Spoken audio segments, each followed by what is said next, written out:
श्री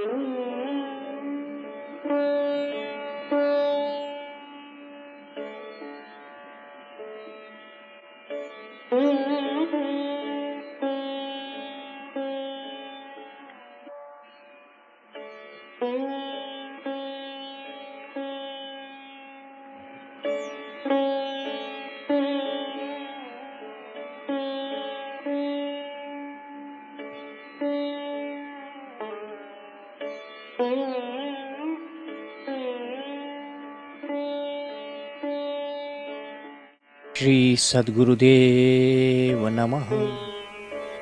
श्री रामचंद्राय नमः। साधना और अभ्यास। श्री सद्गुरुदेव के कहे हुए वचनों को जो कुमुदबेन पंजवाणी ने अपने पुस्तक में श्री सद्गुरुदेव की सन्निधि में के दूसरे भाग में जो कहा गया है, उनमें से यह दूसरा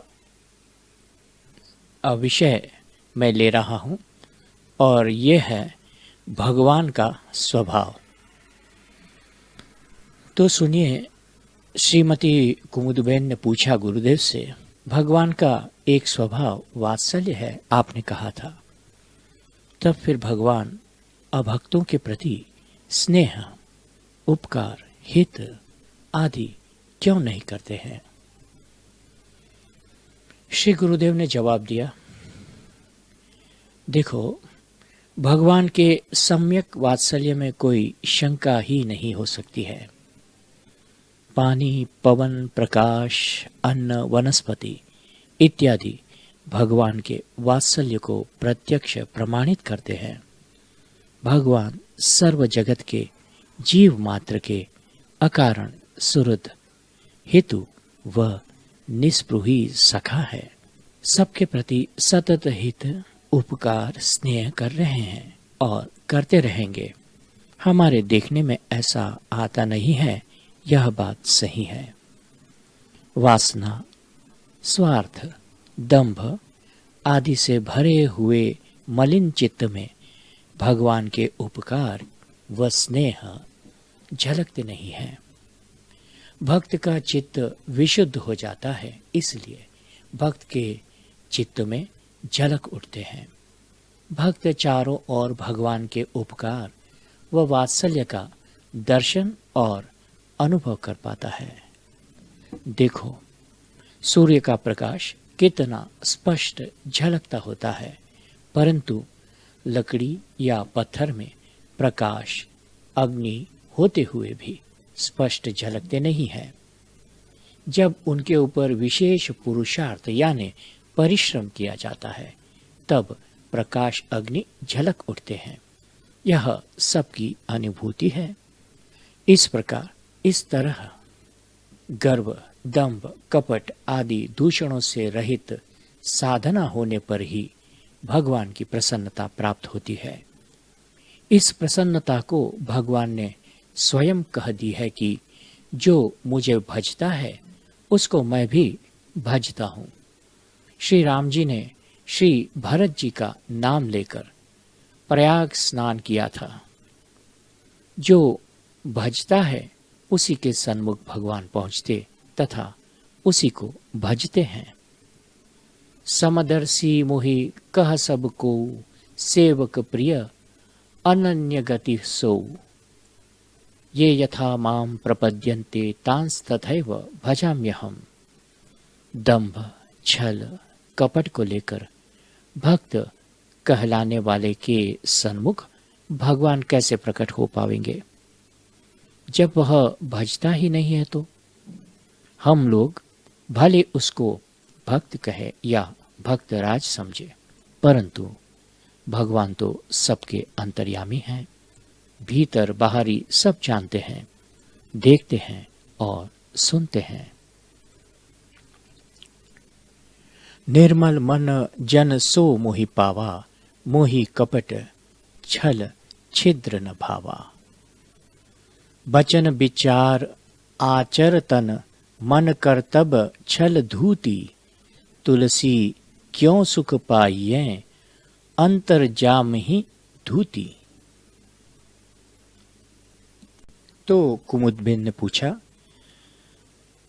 तो भगवान भक्त के पर ही कृपा व प्रेम बरसाते हैं ना? क्योंकि भगवान स्वयं छली या कपटी नहीं है।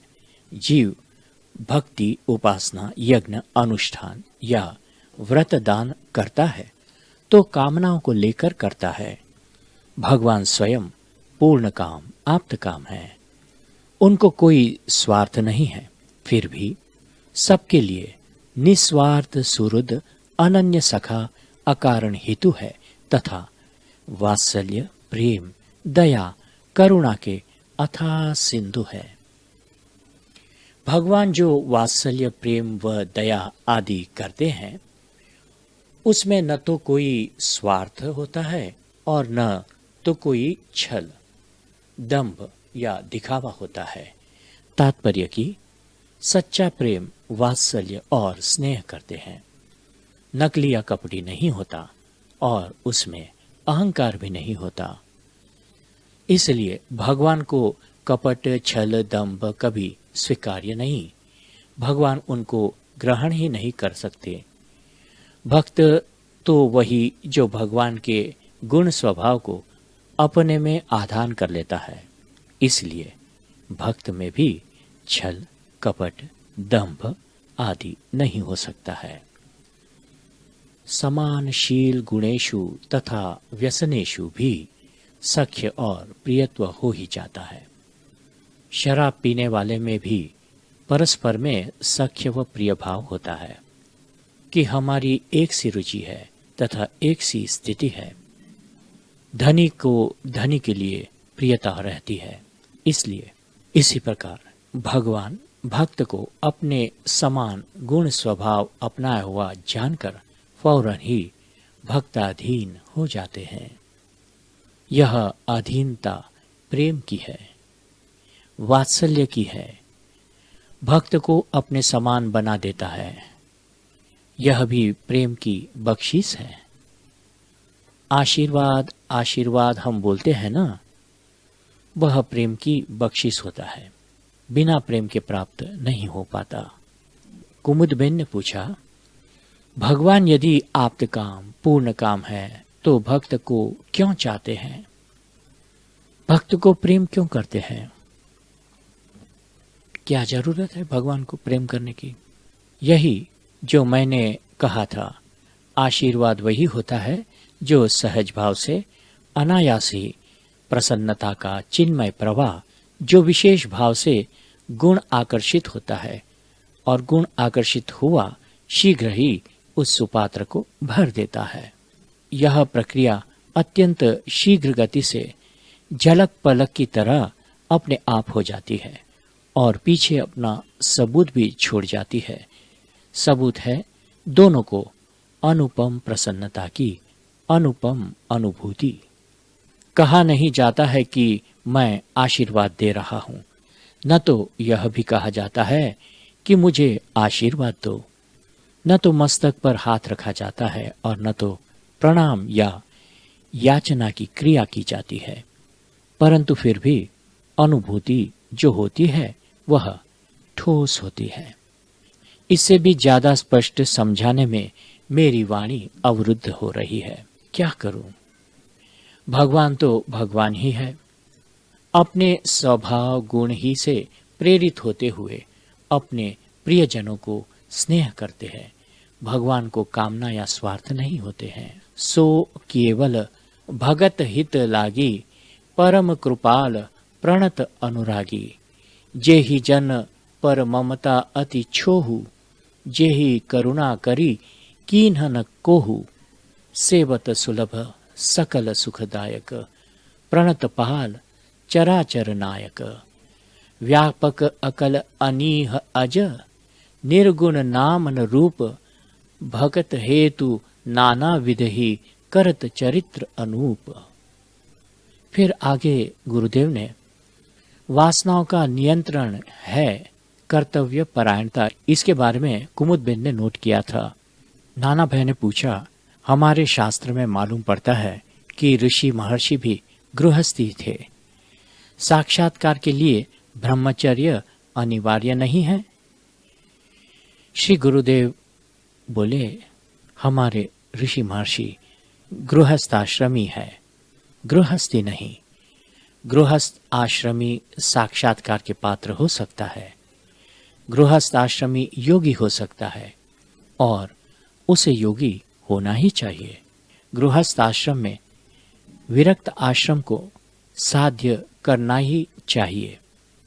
गुरु संगति गुरु होई सो, लघु संगति लघु नाम, चार पदार्थ में गिने नरक दारहु काम। योग सिद्धि का मुख्य लक्षण जो है वह सनातन है और वह विषय रस का निरसन, विषयों का निवारण, ब्रह्मचर्य तन मन वचन का सम्यक होता है और वही विषयों का निवारण है और वही दिव्यकरण है। जीव मात्र को इंद्रिय विषय भोग सहज प्रिय होते हैं। कर्तव्य परायणता तथा धर्मनिष्ठा का सद्विचार व सद्भाव हो तभी मनुष्य संयमी व समझदार होता है और होता जाता है।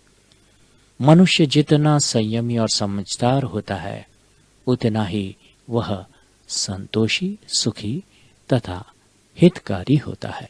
गृहस्थाश्रमी का यही आदर्श है। संयम मर्यादा अनिवार्य है। अगर यह नहीं होवे तो मनुष्य को नर पशु और नर पिशाच होने में देर नहीं लगती। सब विधि शोचीय पर अपकारी, निज तन पोषक निर्दय भारी। सर्वथा अंधे हो जाने से तो उत्तम यही है कि आंखों में विवेक का अंजन सावधानी से आंज कर उससे दृष्टि निर्मल करते रहना, चित्त शुद्धि करते रहना और ऊंचा उठते जाना। लोग रीति फूटी सही, आंजी सही न कोई, तुलसी जो आंजी सही, सो आंधरा न होई। कर्तव्य निष्ठा, सदाचार निष्ठा व सत्य निष्ठा का निर्वाह करते हुए कष्ट, परिश्रम या विपत्ति सह लेना अच्छा, परंतु इनका त्याग कर देना अमानवीय कृत है। देखो हरे कृष्ण, बड़े बड़े यज्ञ, दान, महान तप, हठ योग आदि करके कई सिद्धियां प्राप्त करने वाले कोई तपस्वी, दानी, योगी व विद्वान भी विषयों की प्रबलता में बहकर पथ भ्रष्ट हुए हैं और आज भी होते हैं। तो निष्कर्ष यही है कि योगी गृहस्थी बन जाए यह पतन है, परंतु गृहस्थाश्रमी योगी बन जाए यह उन्नति है। साक्षात्कार के लिए गृहस्थाश्रमी अपात्र होता है यह बात बिल्कुल नहीं। इसलिए यह समझ भूल भरी है। मनुष्य मात्र के पास भीतर अपरंपार संपत्ति रही है।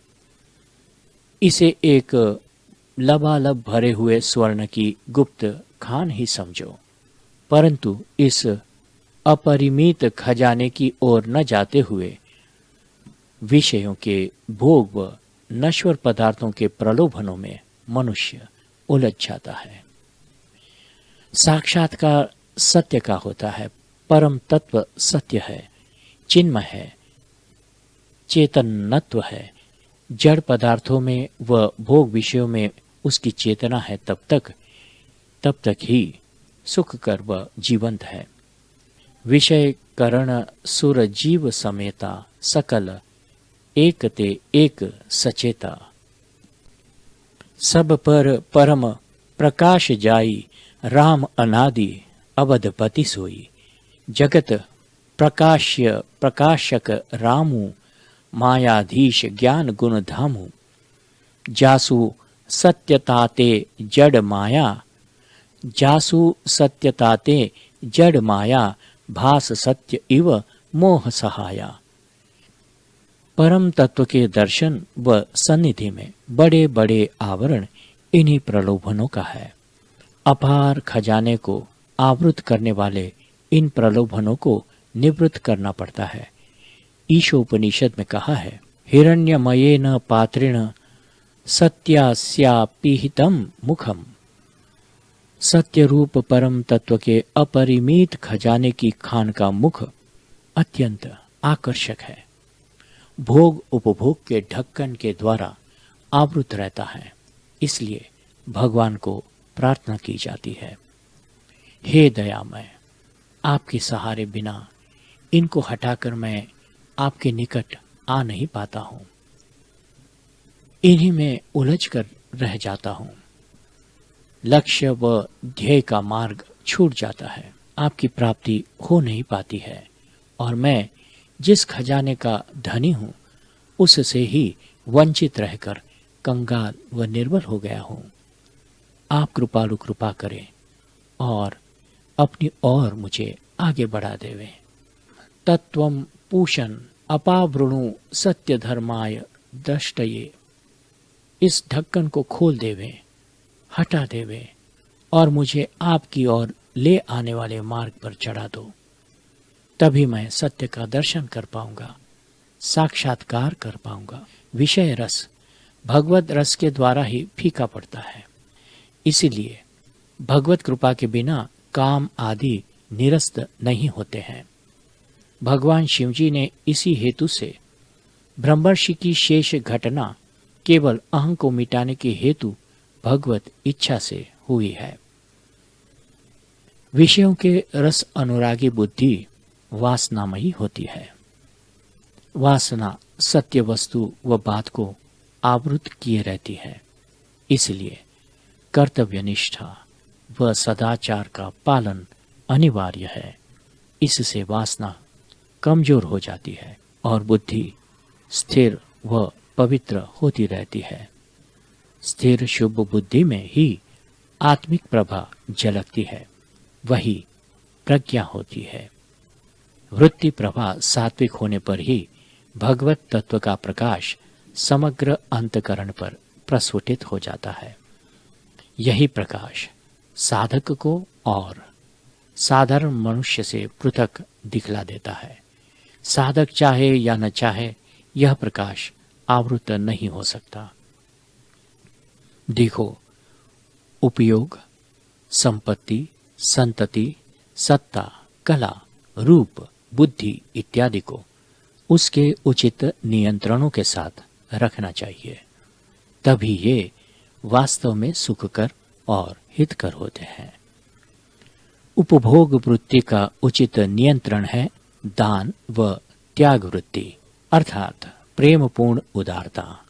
जो संपत्ति आप में दान व त्याग वृत्ति उदय नहीं करती है या उन्हें कमजोर कर देती है, वह संपत्ति शापित संपत्ति होगी।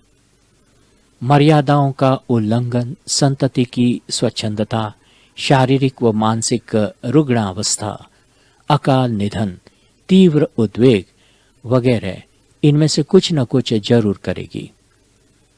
मौन रहने का सामर्थ्य और तटस्थता युक्त दृष्टि, श्रवण व भावुकता प्राप्त होना और ऊंचा लक्ष्य होना और उस लक्ष्य से च्युत न हो जाने की सावधानी होना, यह बुद्धि का नियंत्रण है।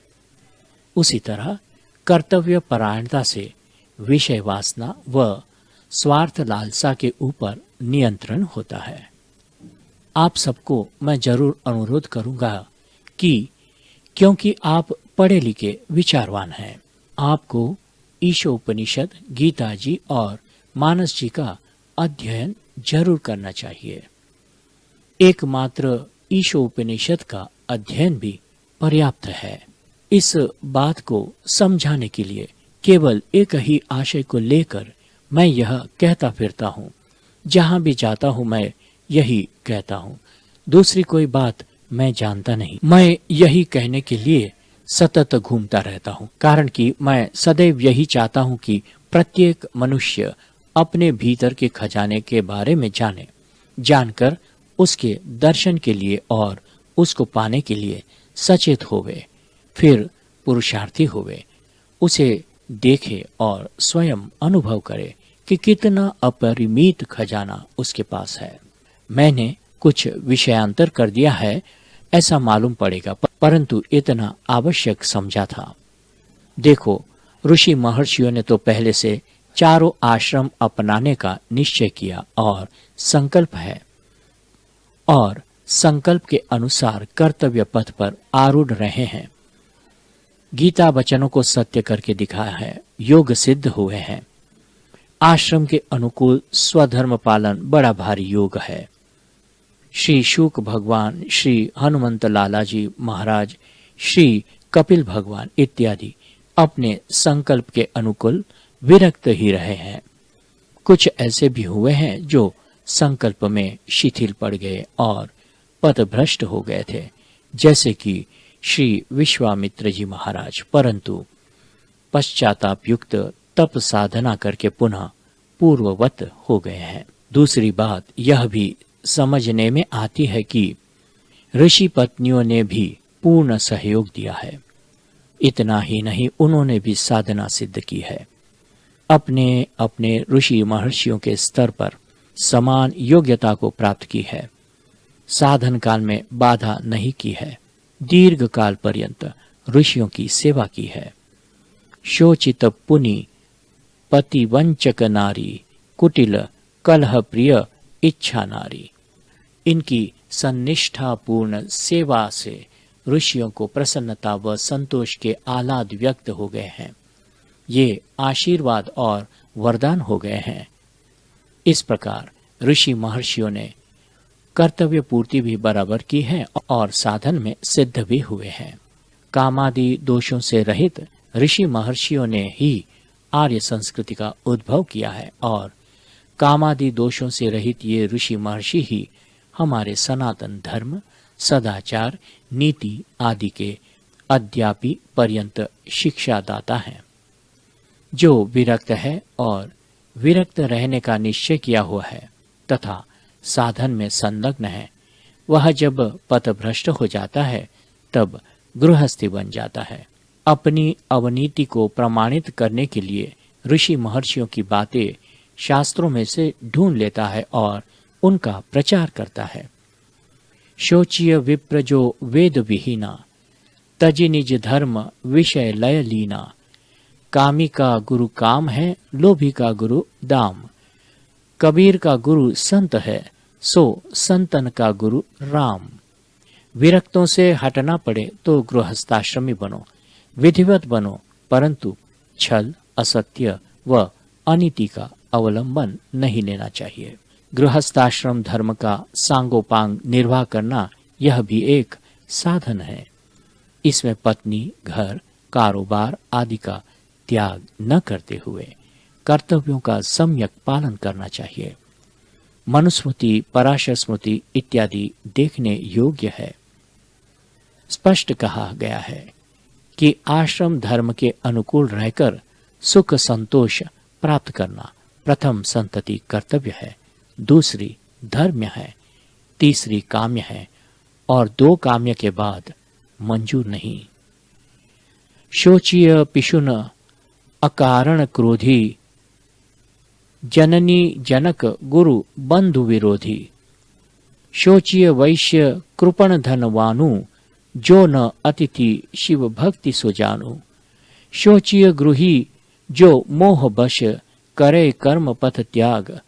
शोचीय यति प्रपंचरत, विगत विवेक विराग। श्री गणेशाय नमः। सद्गुरुदेव की जय। श्री रामचंद्राय नमः। अब इसमें दो विषय लिए गए थे। अब आगे पढ़ाई में और किन्हीं विषयों को लूंगा जो कि साधना और अभ्यास के बारे में है, और इनमें लगभग 25 से 30 विषय आ जाएंगे। सिर्फ आपको साधना में और अभ्यास में मार्गदर्शन देने वाले विषय हैं, इसीलिए यह प्रथम लिया गया है। कारण कि ये सारे बहुत ही महत्वपूर्ण विषय है जो कि आपको आपकी साधना में आपको अपने जीवन को अच्छा बनाने के लिए और सुंदर बनाने के लिए विषयों से, जैसे कि बहुत से विषय होते हैं मैं भी अटक जाता हूँ विषयों में, मुझे पता है कहाँ अटक जाता हूँ। इसी तरह कि जस्ट देखते रहें कुछ न कुछ टीवी पे, कभी कभी मचल जाता है मन, तो उसको फिर खींचना पड़ता है। ये सब अगर पढ़ते रहें और सुनते रहें तो एक दिन जरूर आप अपने ऊपर एक संयम ला सकोगे। इसीलिए ये साधना और अभ्यास का विषय बहुत महत्वपूर्ण है। सुनते रहिए, आगे भी बहुत कुछ आएगा।